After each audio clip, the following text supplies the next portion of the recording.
दुसरी एक महिला आली होती की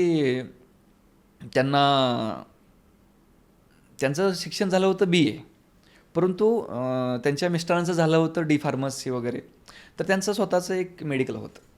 मग आता ज्यावेळेस दोघं नवरा बायको तिथे काम करायचे, स्वतःचं मेडिकल होतं, पण त्यांचे पती काही कामानिमित्त बाहेर जायचे, मग कुठं बँकेत जा किंवा अजून कुठल्या अदर कामाला जातात.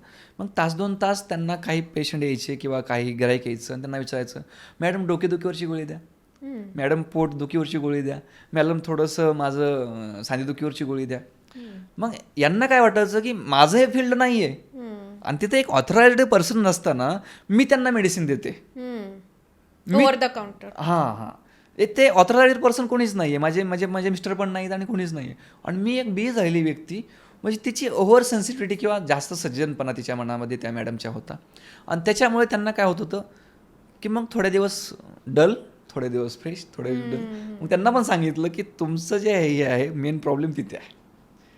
तुमचे इकडे पैसे घालवण्यापेक्षा रोज गोळ्या औषधांना, आणि ती एखादी तुमची स्वतःची पत्नी आहे, तिला मेंटल बनवण्यापेक्षा तिथे एखादा कोणतरी कामाला ठेवा 10-15 हजारांनी. म्हणजे तुमची मिसेस पण खूप छान राहील, तुम्ही पण छान राहाल, तुमचा दवाखान्यात जाणार पैसा पण वाचेल आणि तुमचं कौटुंबिक जीवन आनंदाने होईल. तर ह्या अशा त्या गोष्टी